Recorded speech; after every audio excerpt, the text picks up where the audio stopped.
Singkat cerita, Lindong bersama Martha masuk ke dalam kuil tersebut dan menemukan benda paling berharga di makam kuno, yaitu jantung nirwana. Ketika sedang mengagumi aura hebat yang terpancar dari dalam benda tersebut, Qingsu datang dan mengungkapkan kalau ia sangat terkesan dengan kemampuan Lindong yang bisa menemukan tempat ini lebih cepat dari yang lain. Di sini Lindong sadar akan kemampuannya yang tak akan punya kesempatan untuk bisa menang melawan si gadis teratai tersebut, sehingga ia lebih memilih mengalah membiarkan Qingsu mengambil jantung nirwananya. Lagi pula sedari awal Lindong memang hanya mengincar air liur iblis naga saja untuk mengobati adiknya. Diperlihatkan dengan kekuatan energi spiritualnya, Qingsu berusaha menghancurkan pelindung dari jantung nirwana sehingga terjadilah benturan hebat yang sanggup menggetarkan tempat tersebut.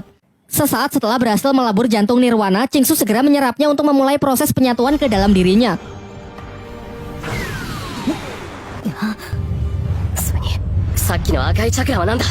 Sementara itu, Lindong yang masih melihat-lihat seisi ruangan secara tak sengaja menemukan peti mati dari si pemilik makam kuno dan ia pun menyampaikan rasa terima kasihnya di hadapan peti mati tersebut. Namun beberapa saat setelahnya ia baru sadar kalau di atasnya ada patung seorang wanita. Sedangkan di bawahnya terdapat sebuah catatan yang mengatakan barang siapa yang selalu terobsesi dengan kekuatan nirwana tanpa memahami arti dari cinta, maka niscaya api neraka akan membakar seluruh tubuhnya. Dan benar saja, di tengah proses penyerapannya tiba-tiba tubuh Qingsu terbakar yang menandakan kalau catatan dalam peti mati tersebut adalah sebuah peringatan. Terlihat Qingsu yang berusaha menekan energi panas tersebut namun sia-sia karena ia tak cukup kuat dan secara perlahan dirinya justru ditelan oleh kekuatan dari jantung nirwana tersebut. Kekuatannya pun mulai lepas kendali dengan menyerang peti mati di kuil tersebut. Ia kemudian menuduh Lindong sudah tahu resikonya sejak awal dan menjebaknya dengan sengaja membiarkan dirinya mengambil jantung nirwana. Lindong pun berusaha menjelaskan kalau dirinya juga baru tahu setelah membaca catatan di dalam peti mati si pemilik makam kuno. Dengan sisa kesadarannya, Qingsu meminta Lindong untuk meminjamkan inti energi spiritual miliknya guna menyeimbangkan luapan energi yang tak terkendali tersebut. Ia berjanji kalau nanti akan ia ganti berkali-kali lipat. Namun Martha melarang Lindong dengan mengatakan jika Lindong menyerahkan inti energi spiritual miliknya, maka kekuatan dari latihannya selama ini akan musnah begitu saja dan mustahil bisa dipulihkan lagi. Takut akan hal itu, Lindong pun segera bergegas keluar kuil, namun Qingsu mencegahnya dan berniat mengambil inti energi Lindong secara paksa. Di tengah keributan mereka, tiba-tiba muncul sesosok pria misterius yang ternyata adalah sisa jiwa dari si pemilik makam kuno yang bangkit kembali setelah peti matinya dihancurkan.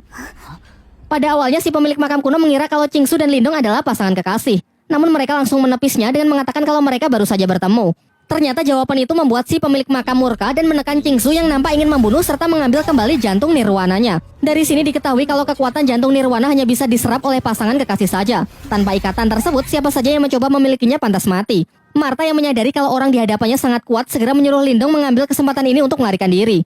Akan tetapi Lindong yang tak sampai hati meninggalkan Qingsu yang hendak dibunuh memutuskan untuk kembali dan memohon kepada si pemilik makam kuno agar nyawa gadis teratai tersebut diampuni. Melihat keberanian Lindong, amarah dari si pemilik makam pun mulai mencair dan beralih mengagumi Lindong yang rela berkorban demi gadis yang padahal baru saja ia kenal. Ternyata hal ini mengingatkan kepada dirinya di masa lalu yang melakukan hal yang sama kepada wanita yang belum lama ia temui. Singkat cerita, ia pun memutuskan untuk mengampuni Qingsu dan memberikan jantung nirwana kepada mereka berdua dengan mengikat mereka ke dalam ruang energi untuk memulai proses penyerapan. Di waktu yang bersamaan, Ling Langten dan yang lainnya sangat terkejut karena lautan lava di hadapannya tiba-tiba berubah menjadi air biasa. Sehingga kini tak ada halangan lagi untuk mereka bisa menemukan dan memasuki kuil kuno dari makam tersebut. Kembali ke tempat Lindong, si pemilik makam yang melihat senjata Lindong sangat terkesan karena tombak pencakar langit yang dulu merupakan miliknya kini berhasil diwarisi oleh Lindong. Sementara itu diperlihatkan jiwa Qingsu dan Lindong berada di sebuah dimensi yang dipenuhi bunga diiringi musik romansa persis seperti di film-film India. Sampai ketika proses itu telah selesai, nampak mereka yang tak sadarkan diri di tengah sebuah padang bunga berpegangan tangan dengan senyum yang terukir di wajah mereka masing-masing.